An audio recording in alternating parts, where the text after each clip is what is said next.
everyone, and welcome to the book Refuge, and welcome to a video that I've said the last couple of weeks that I wanted to make, and I'm really excited to do, and that is my favorite artificial intelligence in books.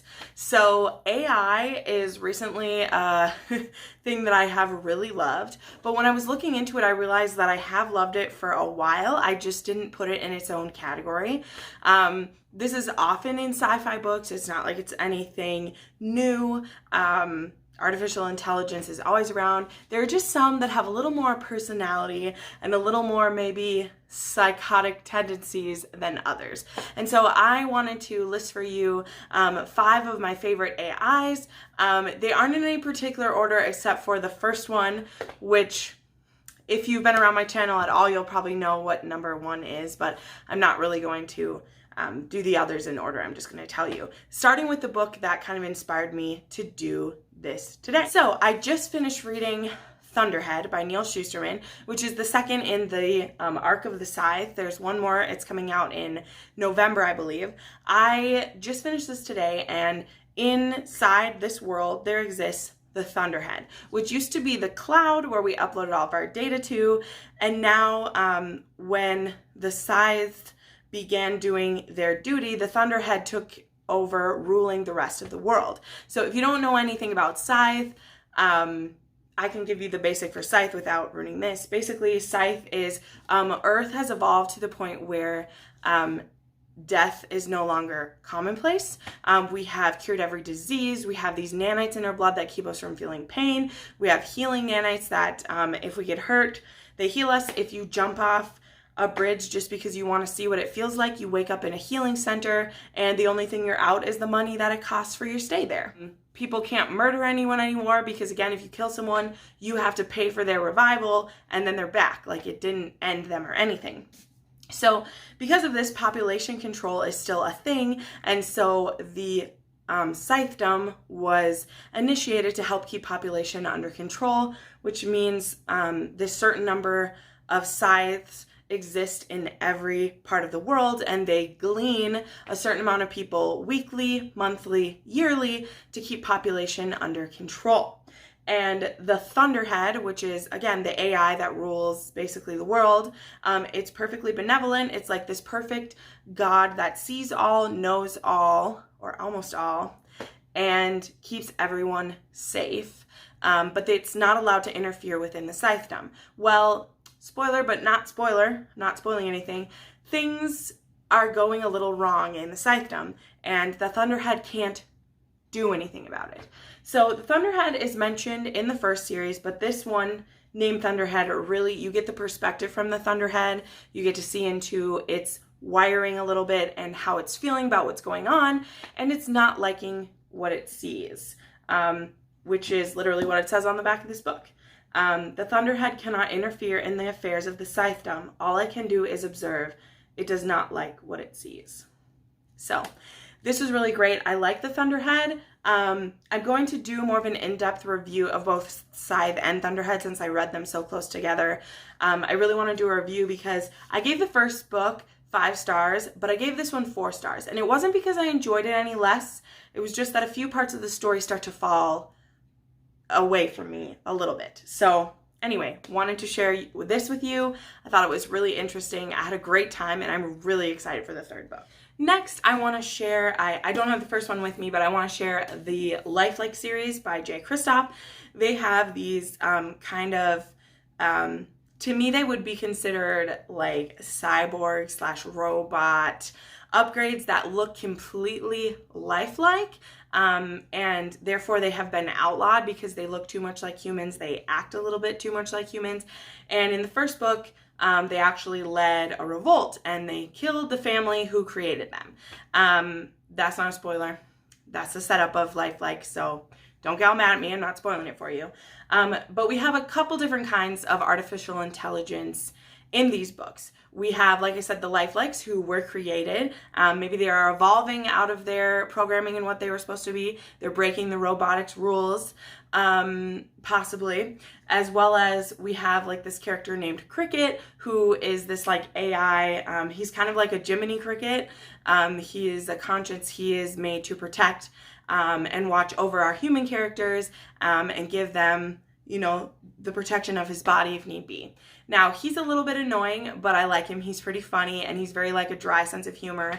I listened to these on audio, and the voice that the author did for him, or the narrator did for him, was really great. So I wanted to put these on here because I thought it was a cool kind of artificial intelligence, but they're also maybe evolving into something else, which is generally the case with AI and sci-fi, I feel like. Unless they're the AI that runs your computer or something, they're usually going somewhere else, so that's not too much of a spoiler there. But these are really fun. I've just started Deviate, but I'm really excited to see what the Lifelikes do now. Next, I have Skyward by Brandon Sanderson, and this has the artificial intelligence named MBot.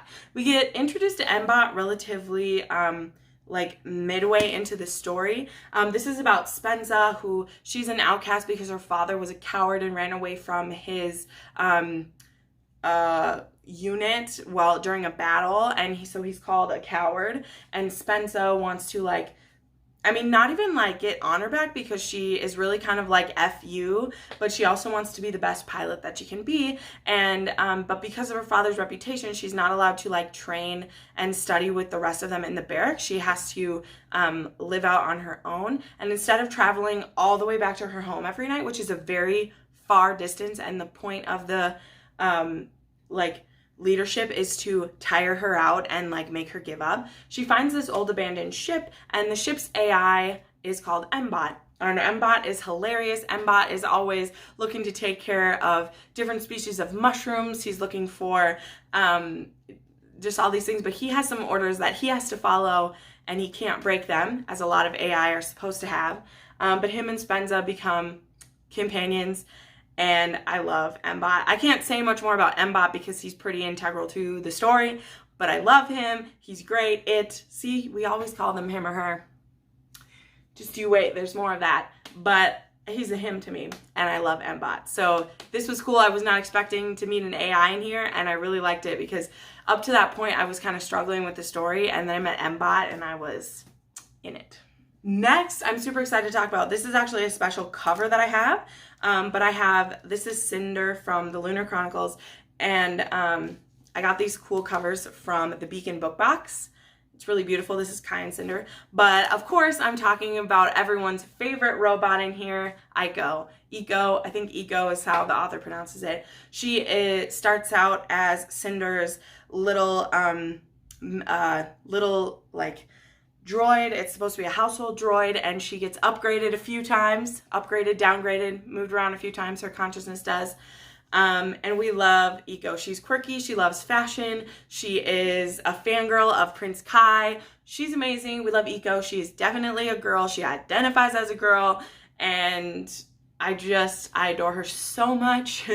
Eiko even has her own like comic book duology. I didn't super love that, but I love Eiko, and I love her in this book, and she's amazing. And finally, the reason that this video exists, the love of my artificial heart, is Aiden, the Artificial Intelligence Defense Analytic Network for the Alexander. Actually, I think it's Alexander Intelligence Defense or whatever. But Aiden is amazing. Aiden is a huge part of this story. He is evil, diabolical, he's a murderer, he's a hero. What is he? He's amazing. He's in love with Katie. He wants to protect the Alexander fleet to the best of his ability, and to do that, he makes some questionable decisions. The Illuminate files, don't know if you're sleeping under a rock with some moss that's plugging your ears, but the Illuminate files is amazing. The audio is the way to go with this, but the hardcovers are beautiful, and personally, my favorite way to read it is to listen and follow along, because there are pictures and notes and files, and it is the story of Carenza 4, which gets attacked by Baytek, and then the survivors escape into the stars, but there's a disease on one of the ships, and things go bad. So I absolutely love this. Aiden is my reason for this. I just bought a mug from Creatively Craft that has his moniker, Am I Not Merciful? I love it. I don't use it for coffee because it's hand wash only, but it's right here on my shelf in front of Illuminae. And I love it. So are my favorite AIs in, it ended up being young adults. Please let me know some of your favorite AIs. This is something that I've recently loved. So I would love to know more about any that have character and sass or communicate with the main characters. I would love to know. So thank you so much for watching. I put up new videos every Monday, Wednesday, and Friday, and you can watch some more videos right now. Bye!